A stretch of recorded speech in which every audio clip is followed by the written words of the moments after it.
talk about this one a little more. Return guest. Had her just here a couple of weeks ago, Maddy Hudak, sideline reporter on the radio broadcast crew for Tulane. Maddy, welcome back to Sons Live.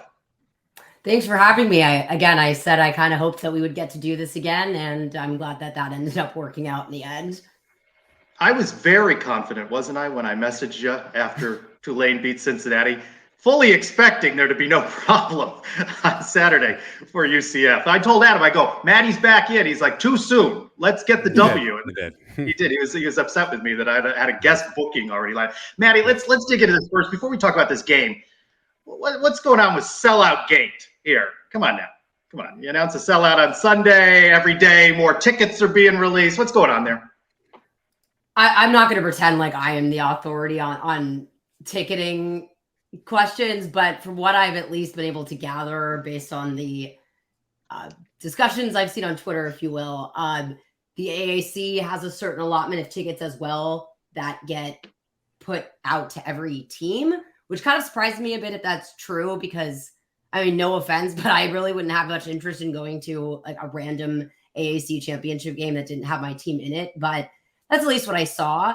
I otherwise don't know much about that situation, but I don't think, Tulane performs better on the road sometimes in a way. So it's not as if home field advantage is so quintessential to this matchup that I see them doing anything intentional. I also think that the conference is in charge of a lot of that stuff. Like, we had to apply for credentials, and I'm like, Corey, what if we get denied? Do we just not cover the game? But well, the press box is a little tight. It can be a little stuck. So you're a little skeptical. You're a little skeptical that this is a full sellout at this point in the week. I wouldn't say so. I mean, if Memphis sold out, I don't know, for homecoming, I don't know why this wouldn't sell out, to be honest. All right, we'll take that, Maddy. Obviously, we'll get to the game in a second. Tulane has been in the news this week, not because they're playing in this game, but also the rumors with Willie Fritz and the flirtation potentially with Georgia Tech. And he took the job. He didn't take the job. Now he doesn't have the job. No, he gave the job up. Somebody else has the job. How much of this noise do you think has impacted the team and everybody around Tulane this week?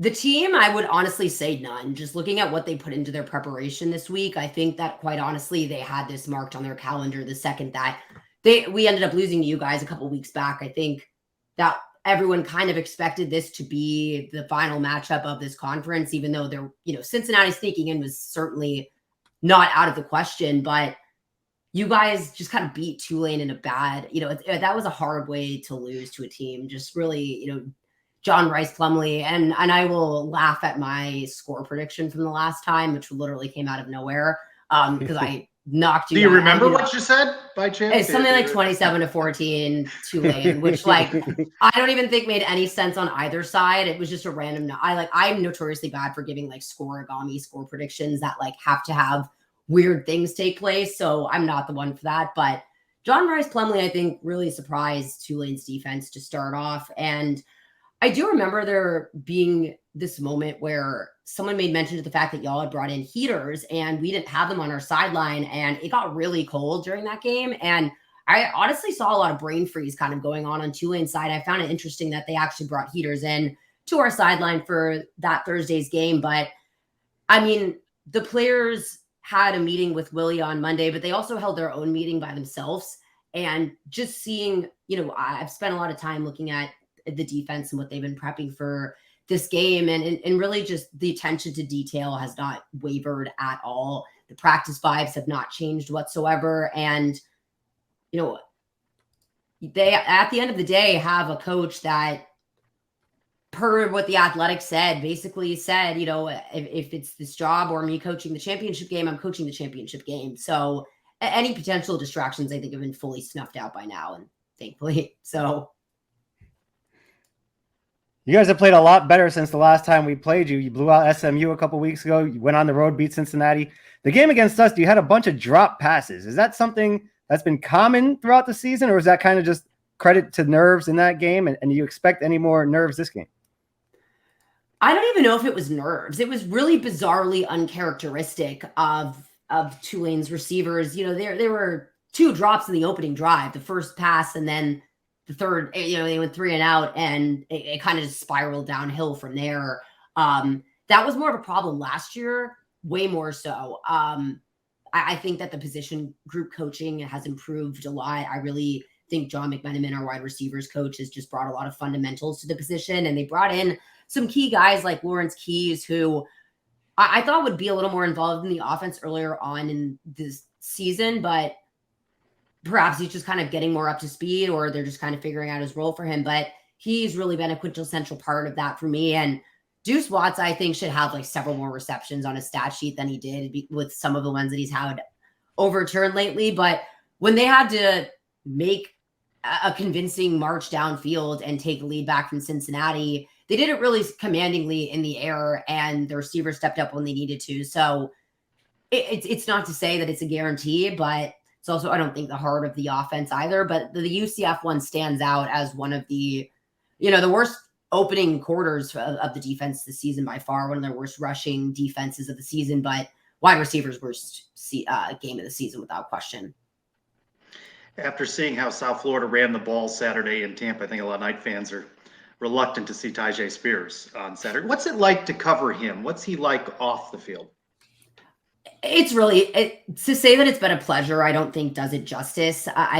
These guys on Tulane's team, I sound like it's easy for me to, say that they're great guys, but he was one of the first people that I really connected with in the program. When I started last year, I came in, I think, about a week into training camp. And then a couple weeks later, we all got evacuated to a really tense and just kind of miserable situation in Birmingham. And it was kind of hard to want to almost burden them more with, trying to formulate relationships after, losing the opening game to Oklahoma. And then everything just went really downhill from Ole Miss. But he was just one of those first guys that I connected with. And he's just so humble. He did an interview with my friend over the summer where she asked him about his most memorable performances from Tulane. And he forgot Memphis last year, where he has, the fourth single game rushing output in Tulane history, and all top 3 are Matt Forte. But that game in Cincinnati, he played every game snap, and I haven't seen him do that yet. And I don't think he's done that since coming back from his injury in 2020. But when he's out on the field, every defense has to pay attention to him. And to win AAC Offensive Player of the Year as the first non-quarterback to win the award, sometimes it usually goes to the quarterbacks by default, and sometimes it does just feel like a gimme. But this really felt like a well-earned award for a guy who's just so dynamic as a running back and a pass catcher and a blocker. He really is just everything you could ask for. And I really look forward to seeing him on Sundays next year. Maddy, what do you think Tulane needs to do differently to win this week? Obviously, you saw the game when we were there a few weeks back. What do you want to see Tulane do differently this game that they didn't do the previous game? On both sides of the ball, start a lot stronger than they did. And that, whether it's a strong rushing attack to start the game, or they go back to the air game, which I don't anticipate, again, being as uncharacteristically bad as it was against you guys the first time. But going 3 and out would not really speak well for them. And I did just see someone's comment about the only team that he had thrown for over 200 yards in the last 5 games was UCF.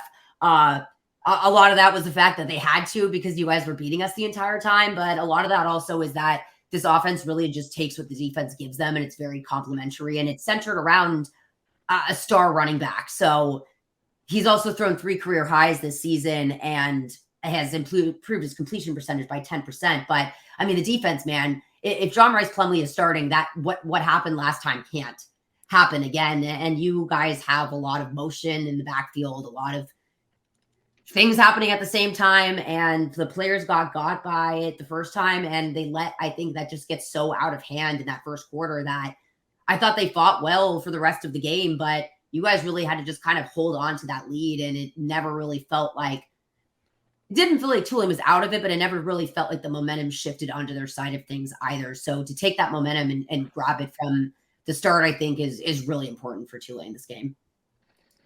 Before you came on, we were discussing whether this was already a successful season for UCF, just getting to the championship game. I have to think you guys coming off a 2-win season, you have to be already classifying this as a successful season, win or lose this one, right? Absolutely. I think it would be heart crushing just after, again, what they have done these last 2 seasons to go from 2-10 to 10-2. And to be the one saying we're going to the conference championship back in January, and anyone that said they believed them at all at that time is crazy or lying. And, I was high on the fact that I thought they would make a bowl this year, but it really has taught me a lesson in believing in myself, to be honest with you, when no one else really does. And the fact that with the transfer portal and NIL and the conference realignments, all of that happening last season, there were so many things in flush that there was every reason for these guys to hit the transfer portal. And the fact that only one of the starters from last year did, and these guys all saw something here to win the games that they've won in the way that they have. The road game against Kansas State, Willie Fritz's first Power 5 win where the defense makes 4 fourth down stops with second and third string guys on one of those. And then Willie just goes for it on fourth down to win the game. And then they beat Houston in overtime with their third string quarterback who wasn't supposed to start. Like, it really has just been an incredible series of wins and then just 2 really bad losses. And you'd hate to really see a third loss tarnish what these guys have done this season. I think that the goals they've set for themselves are, clearly to continue on and go to the Cotton Bowl. And I know that's your guys' goal here as well, but it's hard not to say that they haven't turned, honestly, the perception of Tulane football around, because that's something that is a little more unique to this university, is kind of the disconnect between fan engagement, the university's engagement, and the football program. And it's all come together this season, I think, in a way that blew everyone away. And it, being an alumni, last year being my first season, just to have these 2 seasons, I don't really know what's going to top them, to be honest with you, but I think they've already really shown that they've set the standard for excellence and really just manifested their own reality by saying that stuff almost a year ago. Do you believe then in the concept that they might be a team of destiny? I hate to say those kind of things because, it's ultimately 60 minutes of football with context situation and the ball rolling one way or the other. But this whole season has kind of felt that way. To beat Cincinnati at home, they were the first team to do it in 32 games. And I think it went over the span of 5 years. And, they've suffered some serious injuries. And then you have Jarius Monroe, making first team as the backups who's came in relief since Jaden Kennedy tore his ACL against Memphis. The hits they've taken this year just really haven't seemed to phase them at all. And this 1-0 mentality, it's what got them over your guys' game. I'll say that. The way they came out against SMU, I think, shocked everyone there. I expected them to have a good response, but that mentality of just flushing it down the toilet and moving on and being better for the next opponent has just gotten them so far this season that it does feel like, at least on Tulane's side of things, this would be the perfect ending to the story for you guys. I not in a bad way, but I think it would be the perfect spoil upset just based on the narratives of this season, because you guys are leaving the conference. We're the only one staying, and then it's just, the fall to the rise to almost losing Willie Fritz to him staying to coach this game. I'd like to think destiny's on our side, but I'm a Saints fan, so I'm cynical about destiny. So what's your score prediction? Oh, here we go. Here we go. Put you on the spot, Maddie. I don't think I can give one for this game because I'm so afraid of jinxing things that I physically. That's why I asked, Maddie. Based on the last time, I can't say you guys win. But I cannot respectfully give a score. I think this one is going to be similar to the 38-31 result that we saw the last time, because I think it's clear that both teams have kind of figured out how to exploit those vulnerabilities on each other's defenses, but neither defense is going to let it get out of control, but they both know what's on the line here. And I expect them to both pull out every trick in their bag to get that extra touchdown and run away with this. So I see it being much more high scoring this time. I think I heard UCF 38-31 is what I think I heard. Maddie, appreciate you joining us again on Sons Live, and I'll see you Saturday in New Orleans. Looking forward to it. See you guys then. It might actually be raining. I did see your forecast about nice weather. I would double check that several times before Friday because things change every 30 minutes here. So just a tip. Good note for Knights fans traveling to New Orleans. Thanks, Maddie. All right. See you guys.